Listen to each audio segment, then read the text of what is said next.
Most people watching this right now have no idea that a decision they make in the next few weeks could either save them hundreds of dollars or cost them far more than they expected. And the frustrating part?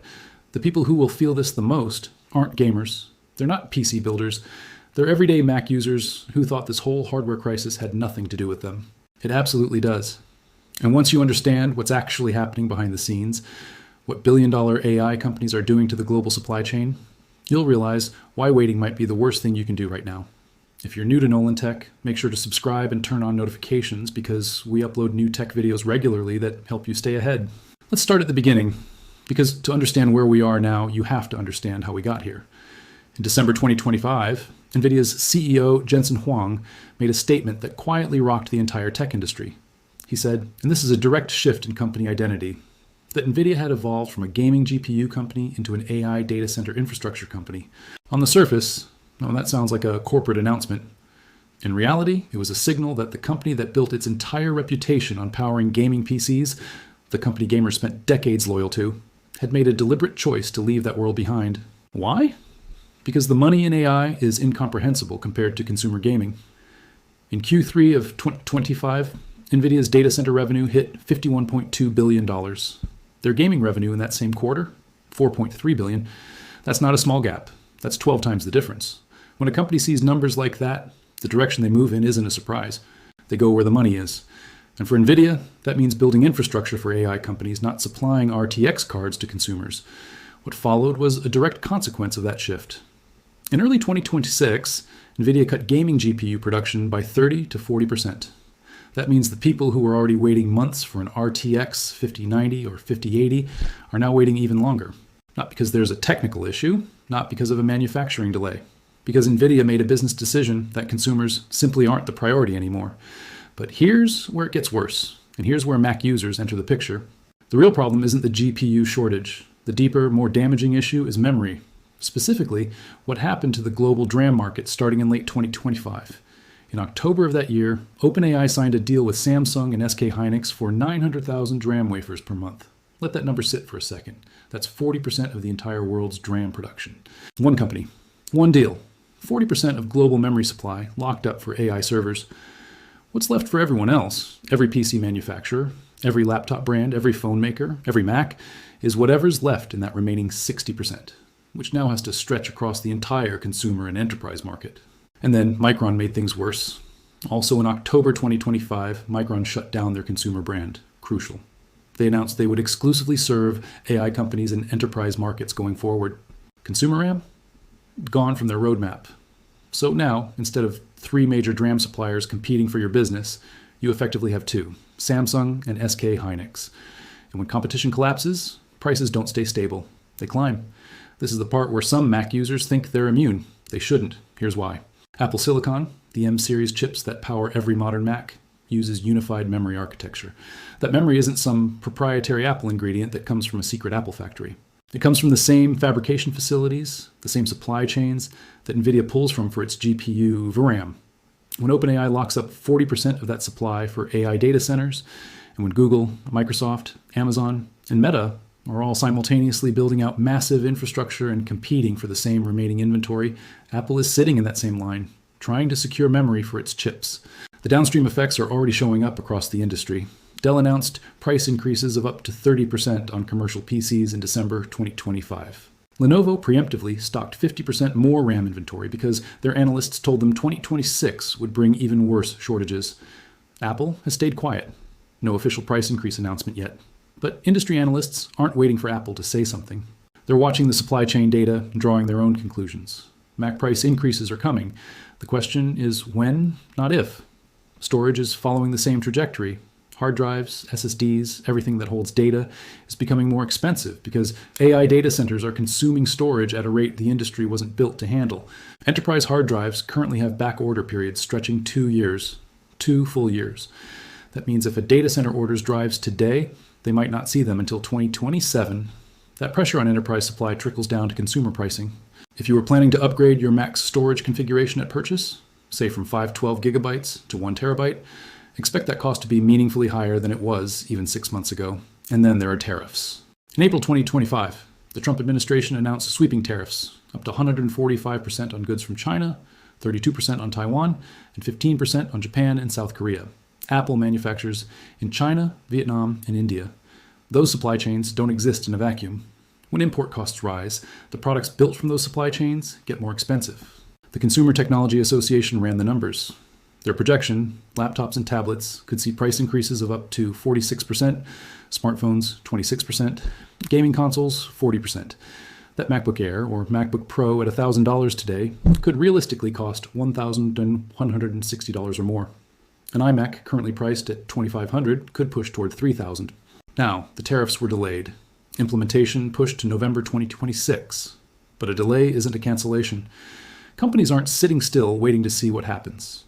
Gigabyte already raised GPU prices by 5% back in April 2025. Sony raised PlayStation 5 prices across Europe by 15%. Nvidia raised prices by 15%. The precedent is clear. Companies are pricing in the expected tariff costs now, not waiting for the deadline.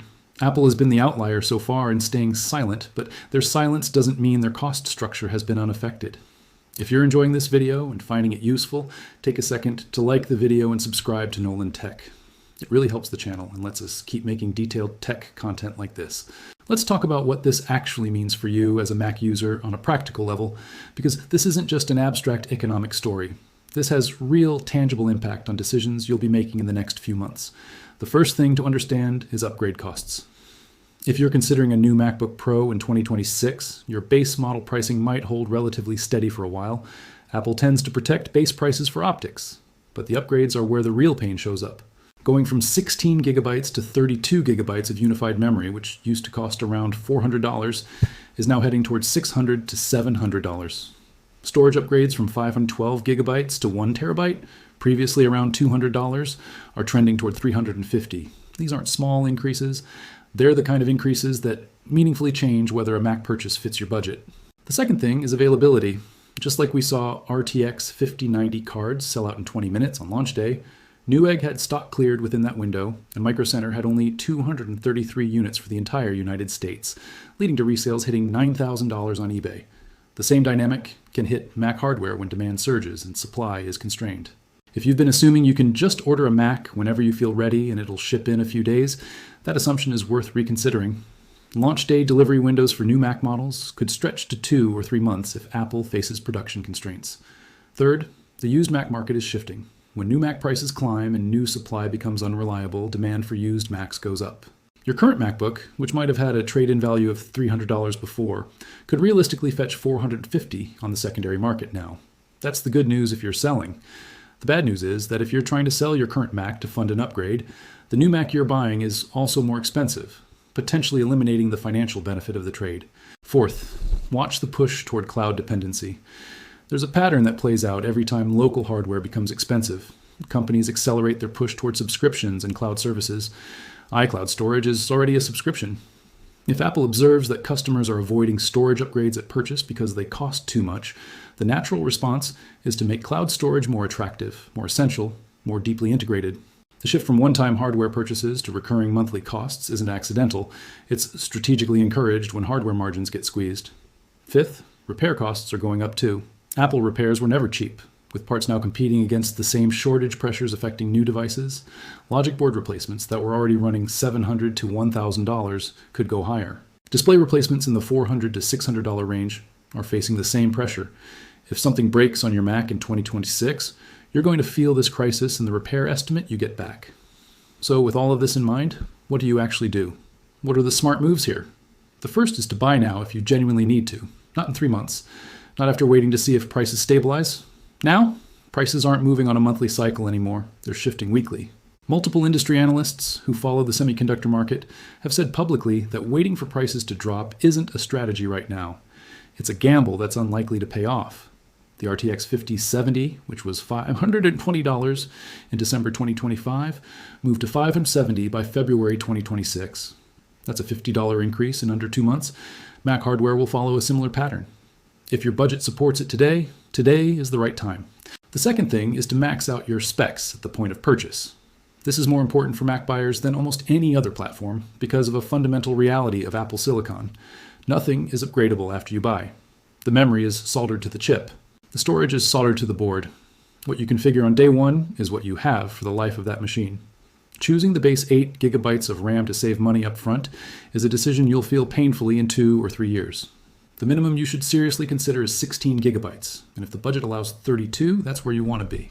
Same logic applies to storage. 256 gigabytes is going to feel insufficient fast, especially as operating system updates and apps continue to grow. Start at 512 gigabytes at the absolute minimum. 1 terabyte is the smarter long-term call. The third option that deserves more attention than it usually gets is Apple's Certified Refurbished program. This isn't a gray market. It's Apple directly selling devices that have been inspected, repaired to Apple standards, and backed by the same 1-year warranty as new devices. In a market where new Mac prices are climbing, refurbished models represent some of the best value available. A configuration that costs $500 new might be available refurbished for under $200. Same specs, same quality, meaningfully lower price. That $200 to $300 difference is real money, especially when you're also spending more on the configuration upgrades.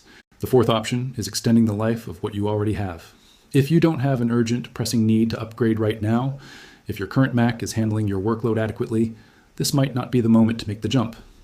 Apple silicon chips have aged remarkably well. An M1 MacBook Air from 2020 is still a genuinely capable machine in 2026. Apple supports macOS updates for 5 to 7 years on their hardware, which means Macs from 2021 and 2022 are going to keep receiving software support through 2027 or 2028. A battery replacement, some storage cleanup, and a software refresh might give you another year or two without spending thousands of dollars in a market that's working against you. The fifth thing to watch is Apple's next move. They're not going to stay quiet indefinitely. There are a few directions they could go. They could begin negotiating long-term exclusive supply contracts with Samsung or SK Hynix to lock in pricing and priority access. They could accelerate research into developing their own memory solutions, something that would take years, but would fundamentally change their supply chain vulnerability. They already have the deepest relationship in the industry with TSMC, which gives them advantages on chip fabrication that nobody else has. But memory is the exposed flank right now, and Apple knows it. When they move, it'll be significant. Watching for that announcement could help inform whether a purchase decision makes sense to hold off on or push forward. Now step back for a moment and look at the bigger picture, because what's happening here isn't a temporary blip. This is a structural transformation in how the technology industry prioritizes resources. For decades, the tech industry built toward consumers. The goal was better phones, faster laptops, more affordable gaming hardware, more powerful cameras.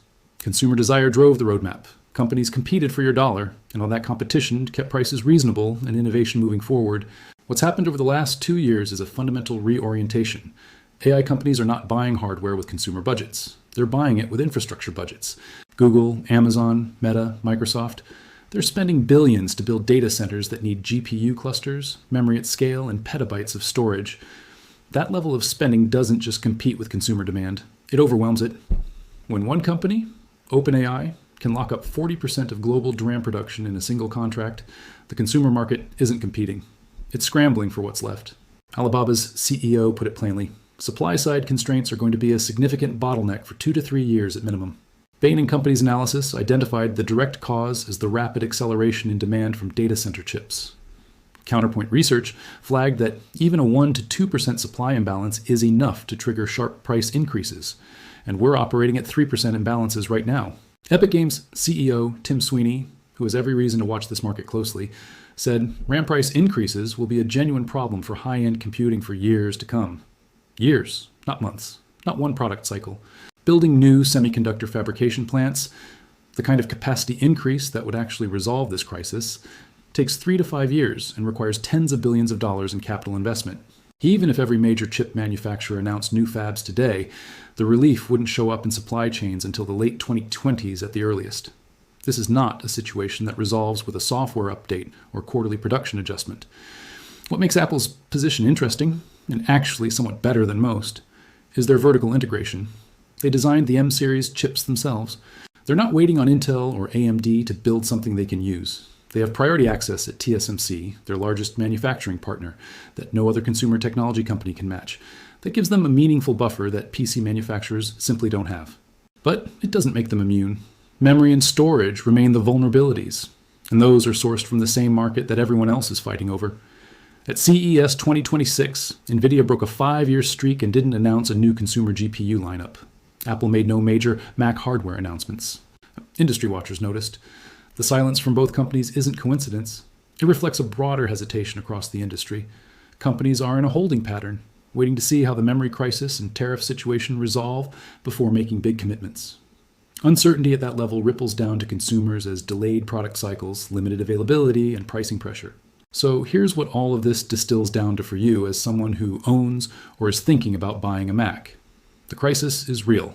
It's not a gamer problem that happened to leak into your world. It is your world now too. Prices are moving in one direction, and the mechanisms that would normally bring them back down, competition, new supply, reduced demand, are either absent or years away from having an effect. If you need a new Mac, buy it now and configure it for the future you need, not the budget you prefer today. Max the memory, max the storage. You won't have another chance after checkout. If buying new feels risky, Apple's Certified Refurbished program is one of the most underrated purchase options in tech right now. Same warranty, same device, meaningfully lower cost. If your current Mac is still doing its job, give it every advantage you can through maintenance and software optimization, and hold off until the market settles. And keep your eyes on Apple. They're the one major player with both the resources and the supply chain relationships to respond to this in a way that could actually help consumers. When they move, pay attention. The AI revolution has genuinely changed the economics of hardware.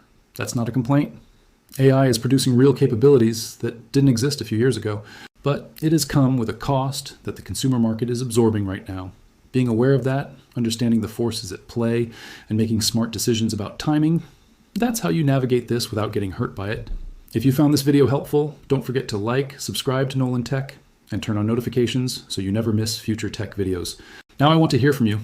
Given everything happening with Mac pricing and the global memory shortage right now, are you planning to buy a new Mac soon, hold off and extend your current machine, or go the refurbished route? Drop your answer in the comments. I read everyone.